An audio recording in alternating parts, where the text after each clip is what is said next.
Minhas irmãs, meus irmãos, que a paz de nosso Senhor Jesus Cristo nos envolva a todos, hoje e sempre, agora, né?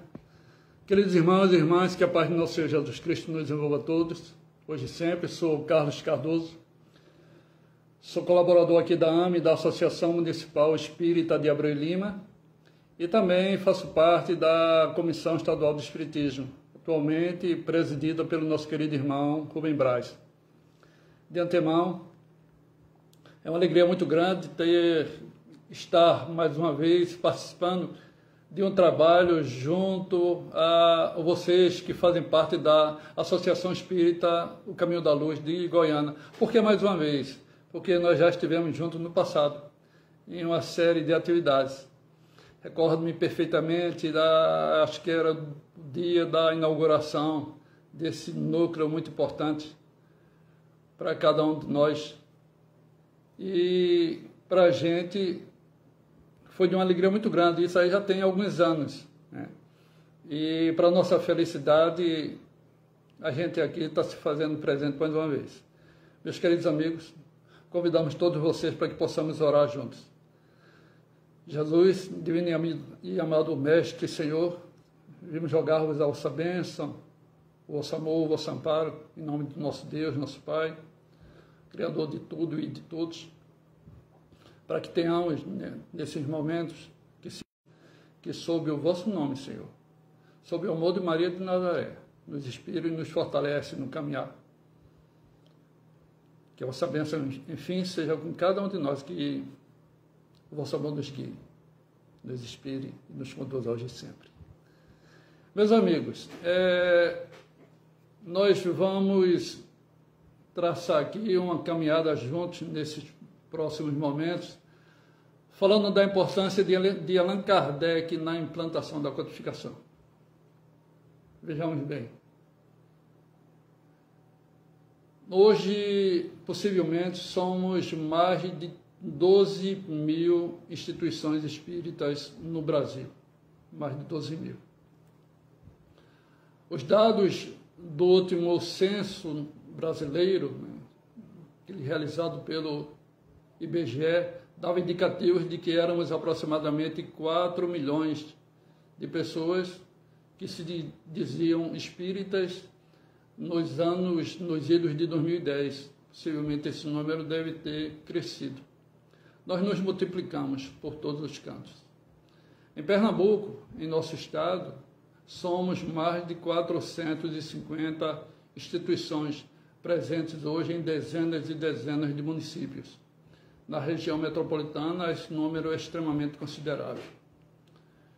Recordo-me perfeitamente, eu estou na cidade de Abreu e Lima, aqui na região metropolitana, de que quando nós iniciamos na doutrina, aí, com um pouco mais de 40 anos atrás, o movimento espírita tinha as suas dificuldades. E ele cresce de forma desassombrada, nos convidando a uma reflexão. Então, todo esse movimento de amor, de paz, de aprendizado, de compreensão dos ensinamentos incisiva no século XIX. Então, é preciso que a gente se volte agora para uma situação. Vamos nos localizar mentalmente na França do século XIX. A gente estava num dos países mais progressistas da sua época e que continua, inclusive, até hoje, mas também repleto de dificuldades. A França, no século XIX, ela saía de uma revolução. Aliás, ela não saía, ela vinha de uma revolução extremamente delicada. E essa revolução tinha mexido frontalmente com a vida de cada um daqueles que viviam ali. A preocupação era gigantesca, né? Principalmente com o modelo de vida. E não raro as confusões em função do modelo de pensamento vigente, né, do ponto de vista político, encontrava ali seus obstáculos e suas dificuldades. Então foi dentro desse campo extremamente delicado que surgiu aquele a quem nós temos um apreço considerável em função da missão que aceitou, que é o nosso querido irmão Hipólito Leão de Nizar de Rivaio. Hipólito Leão de Nizar de Rivaio. Então vejamos bem, Hipólito Leão, né, nasce em Lyon, na França, em 3 de outubro de 1804. Há uns dias atrás, ele estava aniversariando. De uma família extremamente tradicional. Mas essa família tradicional passou por imensas dificuldades. Em realidade, Hipólito Leão, nosso querido Hipólito Leão de Nizar de Rivaio, que estudiosos, né, observam que esse nome muda, né, a posição, né, de parte desse nome, elas sofrem mudanças em função do seu momento e possivelmente em função do registro do nosso querido codificador. Embora ele tenha nascido em Lyon, a sua infância toda foi passada numa cidade chamada Bourg-en-Bresse. Bourg-en-Bresse. Pouco se fala, talvez, nessa cidade, né, distante dos estudos plenos sobre a vida de Kardec. Mas ele nasce em Bourg-en-Bresse, ele vai para Lyon, pelo que se sabe, para nascer e passa ali alguns meses para voltar. Então, em Bourg-en-Bresse, mais particularmente, vejam bem, numa localidade chamada Saint-Denis-les-Bourg, onde sua avó materna morava junto com a mãe de Kardec, Jeanne Louise Duhamel. Então, o codificador nasce numa espécie de vila e vive naquela vila pequena. A cidade de Bourg-en-Bresse, ela tinha, à época de Kardec, segundo estudiosos, aproximadamente 6.000 pessoas. 6.000. Hipólito foi o terceiro filho de Jeanne Duhamel e Jean Rivaio. Seus dois irmãos, uma garota que viveu 2 anos apenas, de nome Marie François, e o menino primogênito, né, que foi o primeiro filho, chamado Auguste Claude, ele que faleceu com 6 anos e ela faleceu com 2. Então, o terceiro filho, Kardec, é o terceiro filho desse casal. E Kardec surge num mundo extremamente delicado, do ponto de vista das relações sociais. O seu avô era uma pessoa extremamente influente dentro da política local e a sua família era uma espécie de família de classe média. Ele morou parte do tempo da sua infância nesse lugarejo, mas a família tinha a sua tradição religiosa, eram católicos, e a posição dele era extremamente confortável. A gente vê, logicamente, com seus altos e baixos.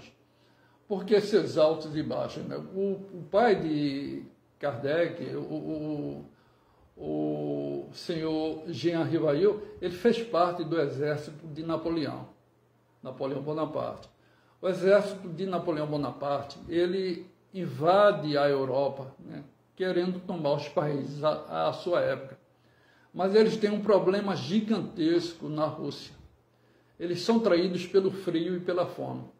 E eles começam a perder forças. Por que eu estou citando isso? Para a gente ter uma compreensão de como é que foi a vida daquele garoto, quando ele começa a viver. O seu pai distante, vivendo dentro de uma guerra com as dificuldades familiares. E o que ocorre? Ele desaparece. A sua mãe cria o garoto. E não é só isso. Em um determinado momento, alguns países se reúnem em função da perda de força da França. O seu exército estava cambaleando, já não tinha mais aquela ostentação de força que apresentava há um tempo atrás. E países vizinhos como Áustria, por exemplo, como o Reino Unido, invadem a França. Ao invadir a França, eles chegam inclusive na cidade onde Kardec morava, Bourg-en-Bresse. E o que ocorre? Em um determinado momento, diante daquelas dificuldades imensas, há um momento que a sua mãe pega o garoto, ela que tem um amor gigantesco, exatamente em função dela já ter perdido 2 filhos, ela se desloca com ele, né, para Yverdon, na Suíça. E lá eles chegam ao Instituto Pestalozzi, o famoso Instituto Pestalozzi. Esse Instituto Pestalozzi teve uma importância muito grande na vida do nosso codificador. Muito grande. Uma pelo modelo de estudos vigentes ali. Eu estou falando, minha gente, de aproximadamente 200 anos atrás, né? Mas o modelo de ensino que Pestalozzi, possivelmente um espírito de um nível moral extremamente elevado, ele não impunha o conhecimento, coisa que era muito comum à sua época e que continuou, acho que até o século XXI, aquele modelo de imposição do pensamento, de aprender a pulso, lá se estudava. Para que vocês tenham, para que a gente tenha ideia, Kardec chega com 11 anos no Instituto Pestalozzi. A invasão da França pelos países, né, fez com que isso se acelerasse. E a sua mãe chega, a sua avó, eles empenham recursos. Parte dos que estudavam no Instituto Pestalozzi pagavam, aqueles que podiam pagar, pagavam, mas tinha também alunos que viviam ali numa espécie de bolsa. Kardec, pelo que os estudiosos citam, foi daqueles que teve a felicidade de poder contribuir. Mas o garoto Hippolyte, né? Vamos esquecer o nome um pouco de Kardec, o Hippolyte Léon Denis Arrival, ele era tão aquinhoado do ponto de vista do conhecimento, que 3 anos depois ele já estava ajudando o mestre, repassando orientações para aqueles alunos mais atrasados. Eu queria destacar que você ter uma escola de referência há cerca de 200 anos atrás.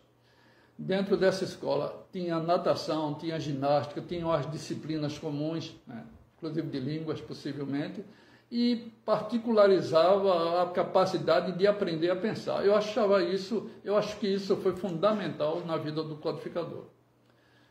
Então, os estudiosos dão indicativos que Kardec, com 14 anos, já contribuía no Instituto, ensinando aqueles alunos mais atrasados, mostrando, então, seus conhecimentos precoces. Quando Kardec conclui seus estudos, né, a sua família aí, a guerra tem diminuído, aquela situação difícil que guerra é guerra em qualquer época, né? As dificuldades são comuns, e guerra é um estado de miserabilidade, de sofrimento, de desrespeito à vida muito grande. Kardec, ao concluir os seus estudos, ele volta para a França e torna-se um professor. Então ele deu cursos de tudo que foi possível, dentro daquilo que ele conhecia. Estudiosos indicam que ele deu aulas do curso de Física, de Química, de Anatomia, de Astronomia. E em Obras Póstumas, é um livro que a gente está aqui na cabeceira, né, com ele. Eu estou me guiando também por esse livro, parte do nosso conhecimento vai caminhar em torno dele. No seu resumo biográfico, no começo dessa obra, deste livro, Obras Póstumas, quando se fala da biografia de Kardec, tem um resumo de algumas obras que foram de sua autoria enquanto professor, enquanto estudioso, enquanto pedagogo. Eu vou citar alguns aqui, né, para a gente não cansar, mas é bom para a gente ter uma ideia do nível de conhecimento que tinha o nosso codificador. Então, ele é autor do Plano Proposto para a Melhoria da Instrução Pública em 1828. Ele tinha 24 anos, ele já lança um plano. O curso prático e teórico de aritmética, segundo o método Pestalozzi, para uso inclusive de professores e mães de família. Gramática francesa clássica, manual dos exames para os títulos de capacidade. Soluções racionais das questões e problemas de aritmética e de geometria. Quer dizer, o conhecimento do professor Hippolyte Léon era muito extenso e ele caminhava em diversas áreas, né? Catecismo gramatical da língua francesa, programa dos cursos usuários de química, astronomia, fisiologia. Então, a gente percebe que o codificador, né, e naquele momento o professor Hippolyte Léon, além do conhecimento que tinha, da capacidade de raciocínio, né, e da influência que ele já exercia ali no seu meio, ele adquirindo respeito da sociedade francesa. Então, o seu nome passou a ser muito respeitado. Esse nome respeitado fez com que ele, em certos momentos, ele passa dificuldade. Os seus biógrafos dão indicativos que houve momentos difíceis em que o ensino na França passou por uma dificuldade gigantesca. Não vou entrar aqui nos méritos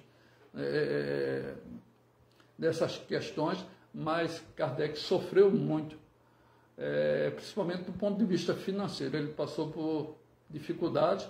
O país, conhecendo a vida do codificador, ele se junta, ele conhece aquela que foi sua companheira até o final de sua vida, aí que continuou, que é a Amélie Baudet, né? A Amélie teve uma importância muito grande na vida do nosso codificador. Ela teve ela veio de fato somar, né? A importância dela é plena durante a vida com ele, inclusive depois dele, para manter o espiritismo, o pensamento de Kardec vivo, inclusive as desvirtuações, as dificuldades que estavam criando, ela vai à frente. Ela chega a enfrentar um tribunal, onde é convidada a falar e é constrangida, inclusive. Então, a gente vê que ao lado de Kardec tinha uma pessoa muito especial, Amélie Baudet. Mas quando a gente deixa aí o codificador de lado, a gente vai chegar no estudioso do magnetismo. Em 1854, literalmente está assim no livro Obras Póstumas, e eu convido vocês a caminhar com a gente dentro desse texto, está literalmente assim, diz Kardec: minha iniciação no Espiritismo. E diz ele, foi em 1854. Em 1854, Kardec tinha 50 anos de idade. 50 anos de idade. Então foi em 1854 que, pela primeira vez, ouvi falar das mesas girantes. As mesas girantes estava sendo um fenômeno do conhecimento, da curiosidade das pessoas nos Estados Unidos e em alguns países da Europa. Elas estavam se fazendo mesas girantes. Como é que ele escuta dessas mesas? Ele encontra um amigo seu, um estudioso, um magnetizador. Quando a gente fala de magnetizador, a gente tem que retornar para Mesmer, um médico, né, que se popularizou à sua época usando do magnetismo. Então, Mesmer tem uma importância muito grande, segundo estudiosos, por exemplo, como Paulo Figueiredo, autor dessa obra aqui, Revolução Espírita. Ele cita a importância de Mesmer na época, para aqueles que caminhavam dentro desse campo do estudo do magnetismo. Então, Kardec encontra o seu Fortier, que ele conhecia de há muito tempo. E é o senhor Fortier que diz para Kardec: você já sabe da propriedade, né, que se acaba de descobrir no magnetismo? É uma pergunta. Parece que já não somente as pessoas que se podem magnetizar, dizer. Parece que já não somente as pessoas, mas também as mesas, conseguindo-se que elas girem e caminhem à vontade.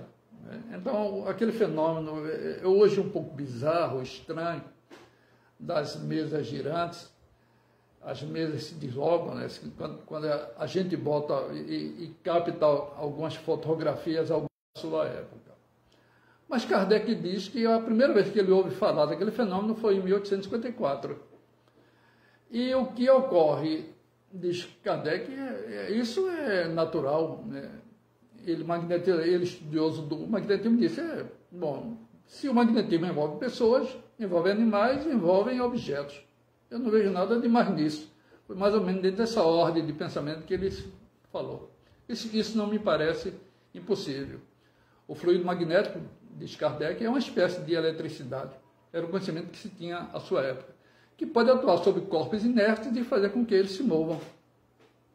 Então, a gente percebe que o professor Hipólito Leão, ele tinha um modelo de pensamento já formado em torno do magnetismo. Ele diz, não, o magnetismo é uma energia com as limitações do conhecimento da sua época, mas ele dizia, bom, ela influencia pessoas e também objetos, por que não? E animais. E a gente percebe que essa conversa ficou mais ou menos por aí. Mas adiante diz Kardec, no livro Obras Póstumas, que ele encontra novamente o senhor Fortier, esse mesmo cidadão, que diz, olha, temos uma coisa mais extraordinária ainda. Vejam bem, não só se consegue que uma mesa se mova, magnetizando ela. Aí Kardec diz, bom, aí é outra questão. Isso é o próprio Kardec que usa esse termo. Repliquei-lhe, isso é outra questão. Só acreditarei quando vir e quando me provarem que uma mesa tem cérebro para pensar, nervos para sentir e que possa se tornar sonâmbula, que era um termo comum, né, que se usava para as questões da mediunidade. Até lá, diz Kardec, permita que eu não veja no caso mais do que um conto para nos fazer dormir em pé. Quer dizer, o senhor está falando, o que está falando eu respeito, mas até que eu veja, a história é outra. Não é porque o senhor está falando que eu vou acreditar. Eu não sei se ele foi deselegante com o senhor Fortier, mas ele foi bem sincero. Foi exatamente assim que ele replicou, e é assim que está nessa obra, né, que vem a longo, 20 anos depois do seu desencarne. E diz Kardec então, eu estava, pois, diante de um fato inexplicado, aparentemente contrário às leis da natureza, e que minha razão, de pensador, de pesquisador, de estudioso, repelia. Eu não vira nada ainda, e nem observara. Quer dizer, ele não tinha visto, não tinha observado, mas a sua razão, o seu conhecimento, fazia com que ele não acreditasse naquela história de mesa estar respondendo, porque mesa não tem cérebro. E o pensador, o pesquisador, ele se guiava muito dentro de um pensamento ativo, né? de um pensamento que lhe levava a uma ordem de conhecimento de que ele tinha que ver para crer. E diz ele, a ideia de uma mesa falante ainda não me entrara na mente. Minha gente, até nós nos tornarmos espíritas, conhecermos o espiritismo, não sei se aconteceu aí com vocês que me ouvem nesse momento, as situações são bem delicadas, né? Até aquele dia que a gente cruza a porta do centro espírita, salvo quando a gente já nasce em família espírita, o que não necessariamente nos tornará espíritas, logicamente. Mas a partir do momento que a gente cruza a porta do centro espírita, seja um filme, aquele momento em que a gente cruza a porta do centro, nossos pensamentos e nossos conhecimentos às vezes são bem variados, em que pese sermos espíritos com muitas existências, com muitas reencarnações. Logicamente, em função do modelo de pensamento vigente aqui no nosso mundo. Então, Kardec não era diferente. Ele se considerava, né, pelo que os estudiosos falam, uma espécie de livre pensador. Sua família tinha uma tradição religiosa, mas ele não necessariamente seguia. Ele se abstinha ali daqueles modelos de pensamento, né? Quer dizer, ele sempre teve essa visão, acreditavam, por exemplo, no chamado fenômeno do magnetismo, ele era muito aberto a esses modelos de pensamento que a ciência da sua época ia mostrando, mas ele era muito refratário à questão, por exemplo, religiosa, quando ele tratava desses casos, por exemplo, uma mesa, né? Uma mesa respondendo às perguntas das pessoas. E ele disse, não, eu não vejo sentido nisso. Mas, aí ele diz, uma mesa falante não me entra na mente. No ano seguinte, diz Kardec, no ano de 1855, ele então com 51 anos, ele se encontra com o senhor amigo dele há 25 anos, é o senhor Carlotti. Amigo dele há 25 anos. Ele tinha 50, então ele conheceu esse cidadão quando ele tinha 25 anos de idade. Possivelmente na flor da sua vida pedagógica, de conhecimentos, de estudos, de aulas. E me parece que esse senhor, ele era uma pessoa que tinha uma influência ali na sua sociedade. O senhor Carlotti é aquela pessoa entusiasta, que fala com entusiasmo. Então, esse cidadão falou 1 hora aproximadamente ao professor Hipólito Leão de Nizar de Rivai do entusiasmo dessas ideias novas que estavam chegando.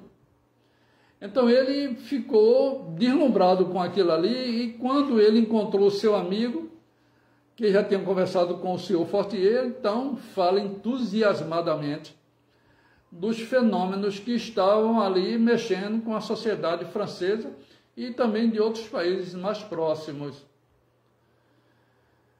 Mas diz Kardec o seguinte: eu sempre apreciara as qualidades do senhor Carlotti, que mostravam nele uma grande e bela alma, porém desconfiava da sua exaltação. Ele era muito entusiasmado. Então eu fiquei desconfiado da sua exaltação. Quer dizer, aquele cidadão fala muito, e eu não sei se a gente pode levar em conta aquilo que ele está falando. Até que ponto aquilo faz sentido. Você que me vê nesse momento, ou de mim, rapaz, é uma pessoa muito boa, mas ele é envolvido com essa história de espiritismo, negócio de espíritos. A pessoa nem estudou, nem leu.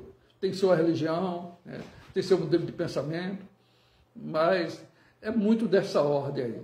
E assim era Kardec. Então ele viu naquele cidadão, naquele seu amigo, um entusiasmo muito grande, mas ele ficou desconfiado da exaltação que aquele amigo tinha com relação àqueles fatos que estavam acontecendo à sua época. Entretanto, o senhor Carlotti, vejam bem, diz Kardec, foi o primeiro que me falou na intervenção dos espíritos.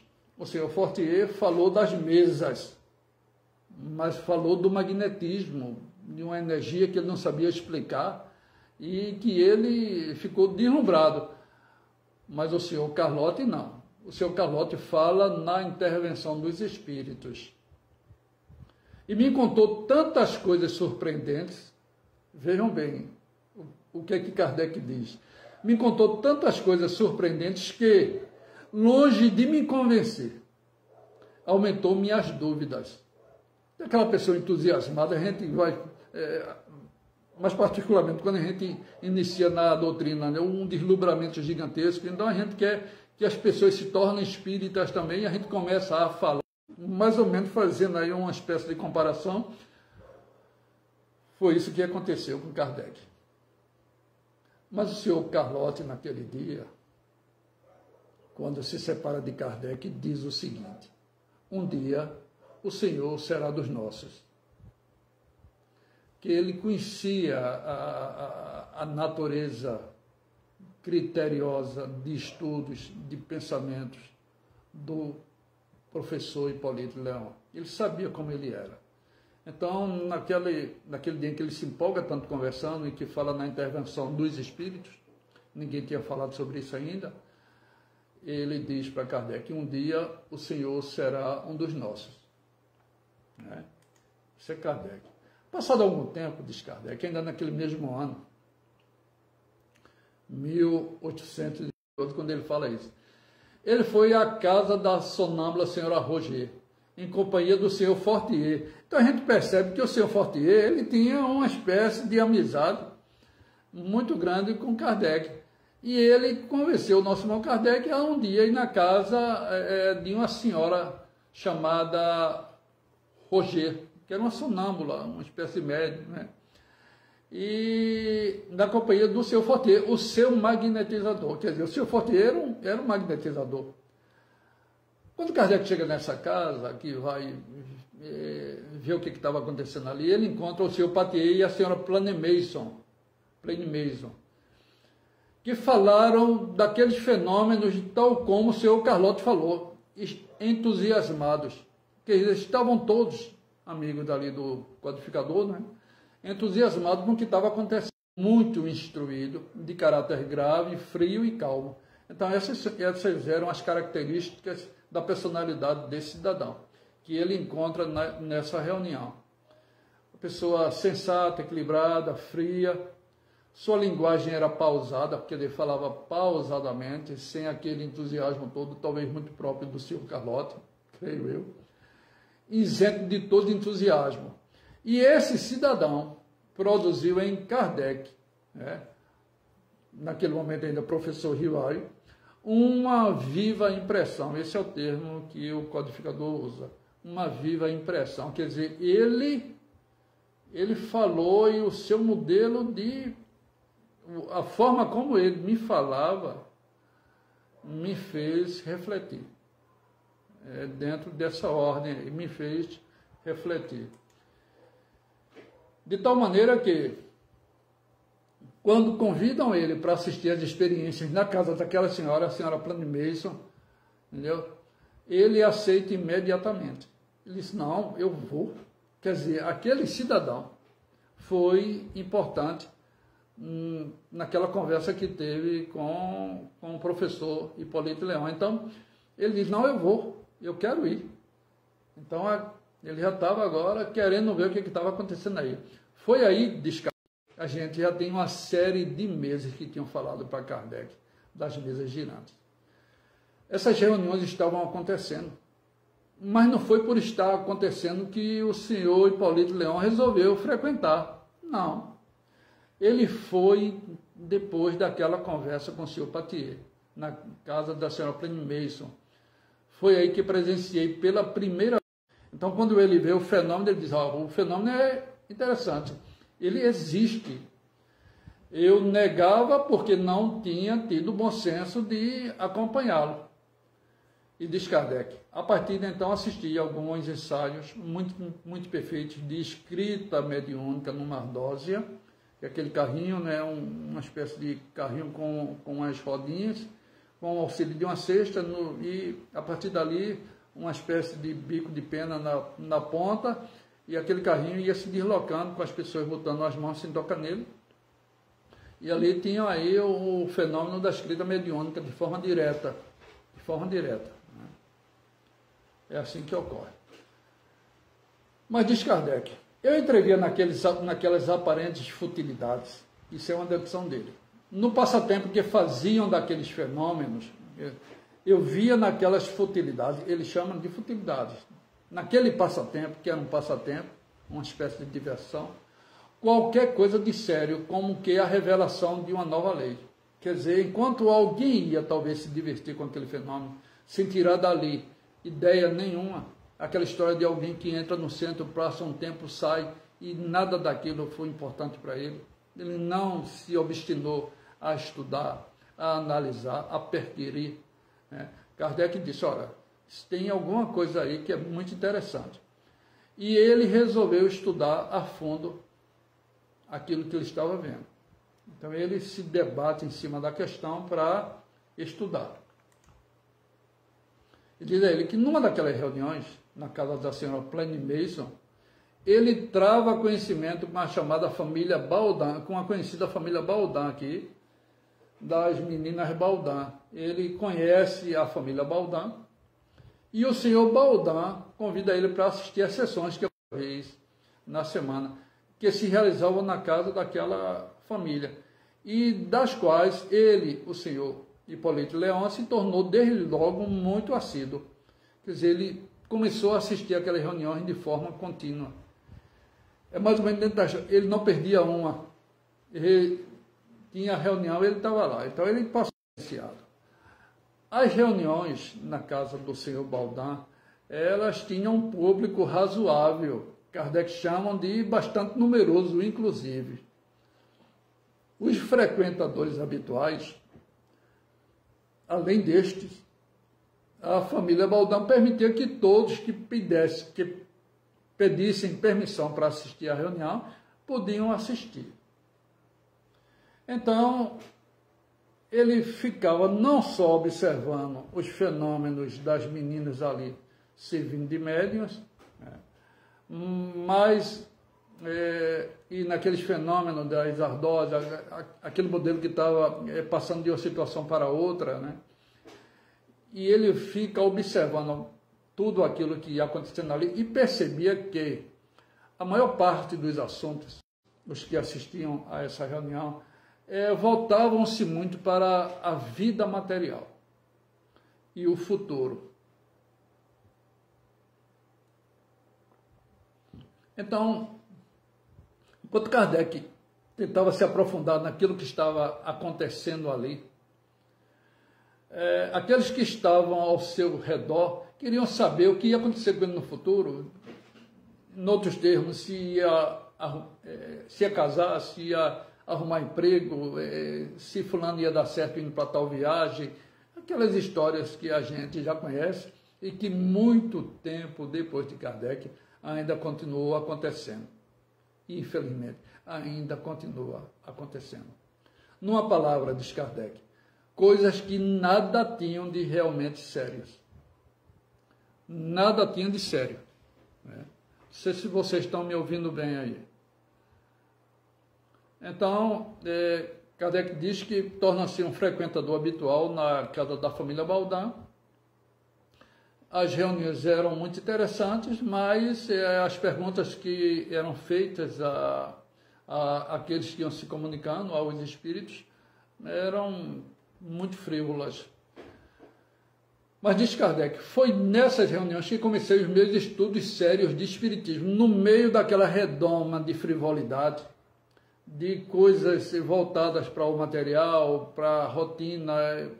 Ele descobre as coisas sérias do espiritismo. E ele diz que estava mais ali para observar do que para buscar revelação. Ele estava para observar. E diz Kardec, então, apliquei a essa nova ciência, como o fizera até então, um método experimental. Nunca elaborei teorias preconcebidas. Aí isso ocorre na hora, parece, não.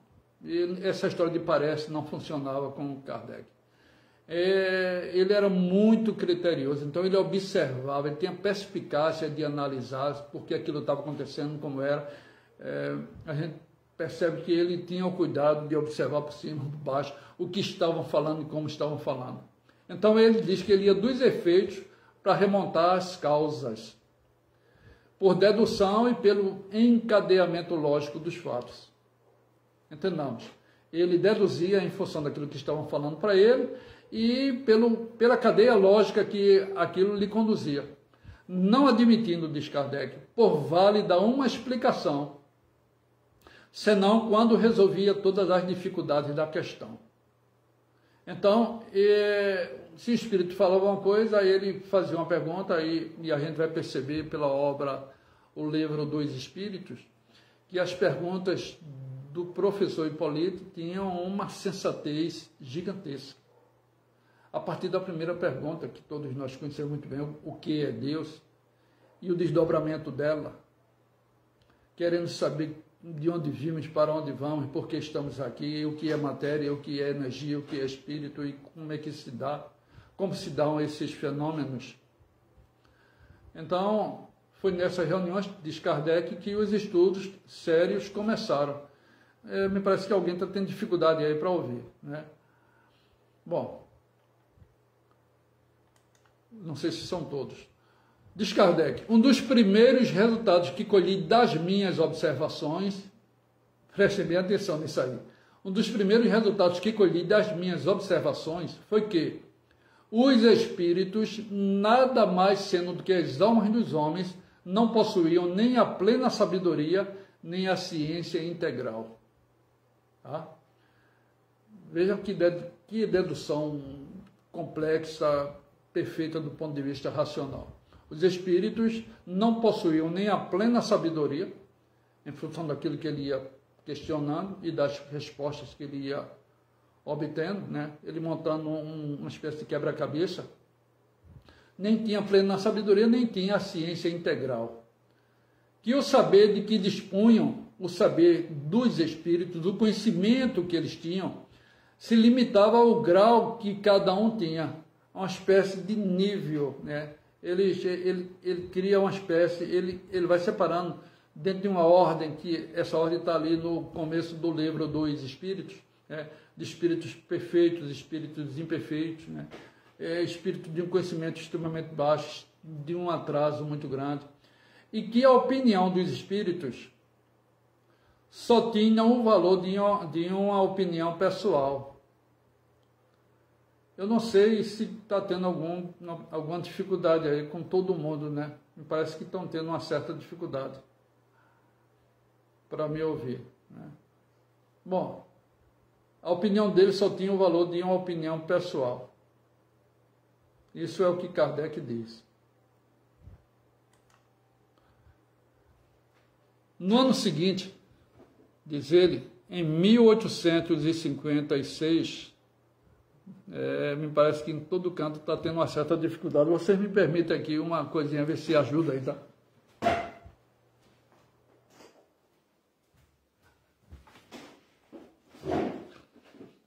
Bom, vamos ver se está tendo alguma interferência aí. Bom, no ano seguinte, em 1856, ele frequentou ao mesmo tempo as reuniões na casa da família Baudin e as reuniões que ele descobre também na casa do senhor Rostand, com a senhorita Jafé, que é uma sonâmbula, uma médium. As comunicações eram transmitidas por intermédio da senhorita Jafé, com o auxílio da cesta de bico. Diz Kardec, então, que em 1856, uma série de perguntas que ele tinha formulado já estavam sendo conclusivas nas proporções de um livro. Quer dizer, ele se torna tão fiel e tão regular nessas reuniões, fazendo perguntas e anotações e trocando experiências com outras pessoas em outras reuniões, que o que ele tinha já era suficiente para um livro. Diz ele, porém, fazia questão de submetê-lo ao exame de outros espíritos, com o auxílio de diferentes médiuns.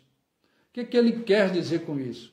De que aquilo que ele estava perguntando na reunião, por exemplo, em Goiânia, ele ia perguntar numa reunião em Abreu e Lima, né? Para quem a gente entender, são cidades distantes aí, mais de 40 quilômetros, por médiuns diferentes, e, logicamente, dentro do pressuposto da razão, ele ia ter que obter a mesma resposta. Foi dentro dessa ordem, né, de pensamento que ele encaminhou, usando aí de um bom senso. Então, ele usa, diz ele, diferentes médiuns.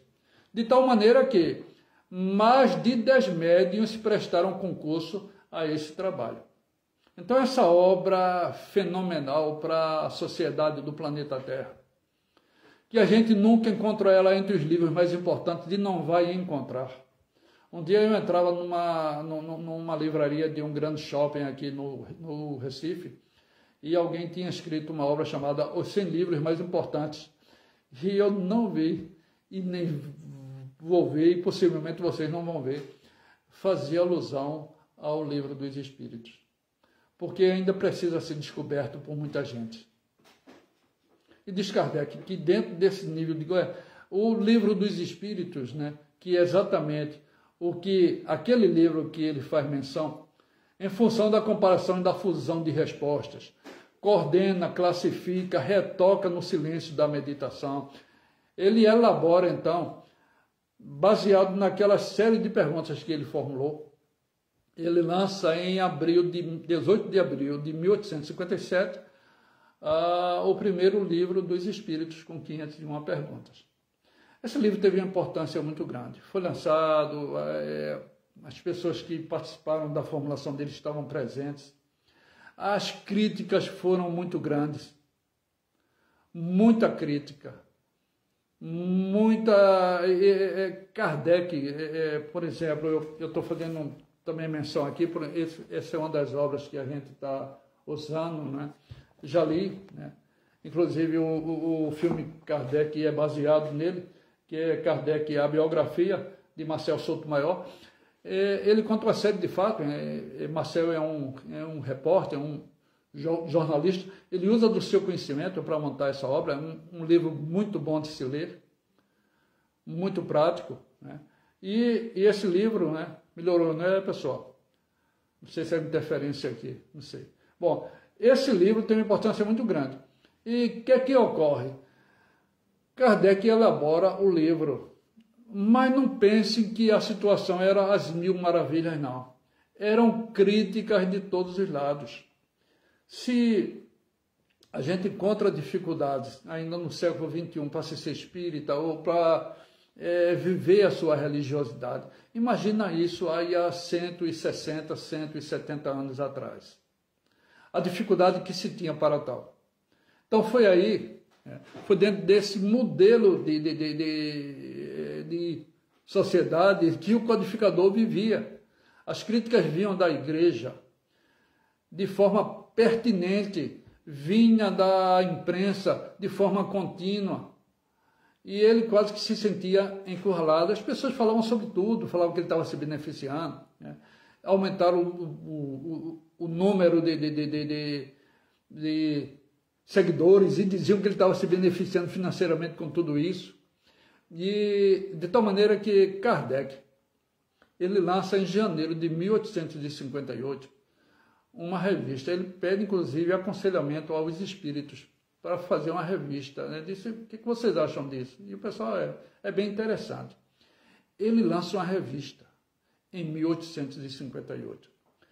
E essa revista, ele mantém o lance, ele continua todo o mês lançando uma edição por 11 anos seguidos. Minha gente, eu não estou falando, é muito prático hoje, a gente tem a época, mesmo em Paris, mesmo na França, as dificuldades eram gritantes.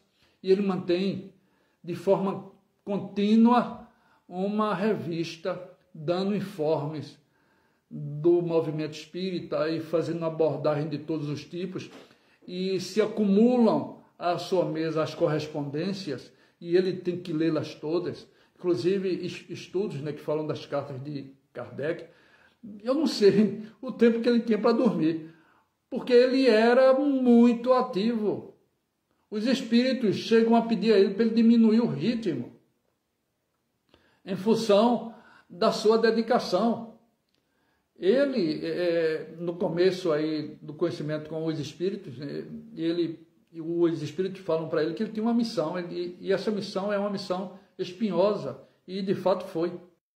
Mas ele foi muito criterioso, dificuldades de toda ordem, mas ele bem ligado ali no seu compromisso. Em 1859, por exemplo, ele lança uma obra, o que é o Espiritismo, onde ele cria, supostamente, aquele opúsculozinho, que é um livro que nós estamos estudando aqui na AME atualmente. Então ele vai mostrando o que é o Espiritismo, para depois desdobrar no livro dos Médiuns, e mais adiante, na sua parte moral, no Evangelho segundo o Espiritismo, até que chega no livro O Céu e o Inferno, e na Gênese, em 1868, e pouco tempo depois ele desencarna.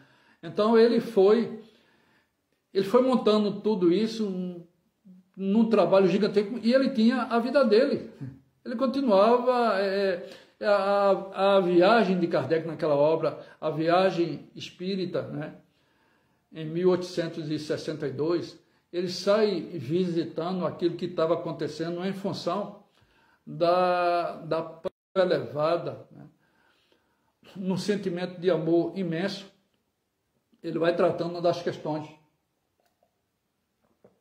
e vai disseminando ali a doutrina que traz um consolo gigantesco, que é a chamada fé raciocinada, a razão, os fatos no mundo, não somos donos da verdade, todos sabem disso, mas à luz da razão, ele mesmo dizia que ele não era reencarnacionista, a reencarnação não era o seu primeiro modelo de pensamento, ele não tinha atinado para isso. Mas quando ele vai fazendo as perguntas aos espíritos que chegam ali na reencarnação, ele encontra a chave para uma série de problemas aqui na sociedade de todos os tempos. E os espíritos já tinham dito para ele que cada um de nós vai retornando ao planeta num processo de evolução contínua e de aprendizado, independente da forma como a gente pense hoje. Ninguém tem que se tornar espírita hoje e pensar como a gente pensa. Mas isso não quer dizer que ela não esteja envolvida dentro de um plano muito maior. Com todo o respeito, logicamente, que a gente tem com todas as religiões, cada uma tem seu papel brilhante, né? Bonito de guiar as almas, mas o que a doutrina espírita vai respondendo para nós é de um conforto gigantesco. Né? Então, Hipólito, ele chega a um momento, em função da sua corrida, ele estava fazendo uma mudança. Ele estava fazendo uma mudança quando ele cai subitamente e desencarna. Então ele estava ali quando, no seu desencarne, que se deu em 31 de março de 1869 em Paris, ele estava ali fazendo umas mudanças de ordem física para continuar o seu trabalho, a sua atividade. Atividade que ele, com muito mérito, com muito brilhantismo, soube fazer, soube manter.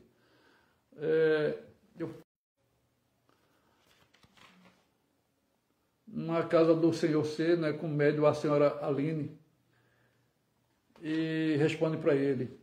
Ele faz uma pergunta aos espíritos.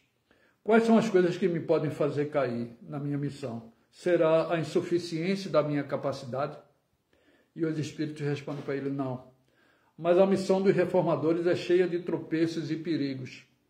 A tua é rude, previno-te, porque tem de revolver e formar o mundo inteiro. O mundo inteiro.